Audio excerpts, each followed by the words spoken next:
Wakil Presiden Republik Indonesia Kiai Haji Ma'ruf Amin akhir-akhir ini digoyang isu-isu tak sedap setelah diisukan bakal diganti oleh Prabowo Subianto atau Budi Gunawan sebagai Wapres, kembali digoyang dan dihadapkan dengan Yusuf Kalla. Romolitcom, orang-orang mantan Wapres Yusuf Kalla disebutkan masih banyak yang berkuasa di Istana Wapres sehingga menyumbat komunikasi tim sukses dan relawan dengan sang Wapres Ma'ruf Amin.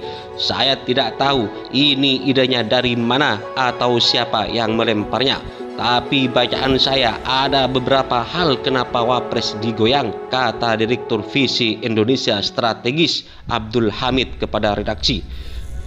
Wajar kalau Kiai Ma'ruf sering dikritik karena perannya kurang kelihatan, karena tidak berperan sebagai mestinya. Kiai Ma'ruf Amin, kata Abdul Hamid, tidak punya kaki yang kuat sebagai penumpang.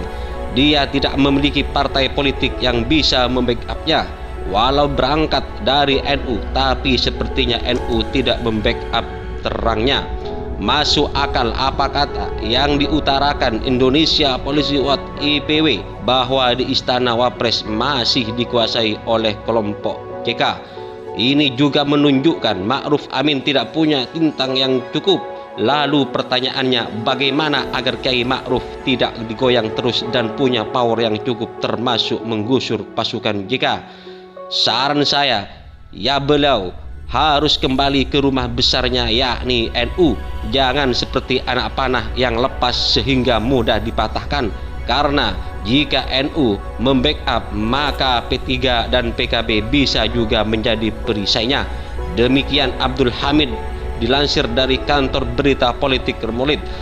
Saiful Anam dari pakar politik dan hukum Universitas Nasional Jakarta juga menanggapi isu yang tengah ramai di media sosial soal Prabowo Subianto yang terpilih kembali menjadi Ketua Umum Partai Gerindra akan menggantikan Ma'ruf Amin sebagai Wapres.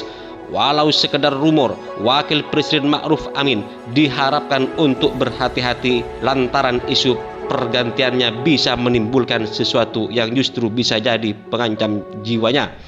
Pertanyaannya, ini kok sudah ada kasak kusuk Prabowo ingin mengganti Ma'ruf Amin? Tentu sangat sensitif sekali, terang Saiful Anam. Ini kan sama halnya berharap agar Ma'ruf Amin segera meninggal dunia, mengundurkan diri, berhentikan atau telah dianggap tidak dapat melakukan kewajiban selama ini, terangnya. Kiai Ma'ruf Amin, kata Saiful Anam, harus berhati-hati lantaran pihak-pihak tertentu akan melakukan sesuatu agar isu tersebut terlaksana.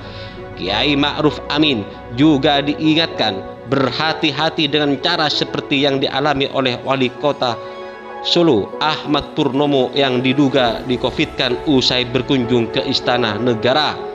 Ma'ruf Amin harus hati-hati, bisa jadi ia lalu di-COVID-kan untuk memuluskan oknum tertentu yang berkeinginan menggantikan posisi Wapres. Demikian kata Saiful Anam dilansir dari kantor berita politik Remolid.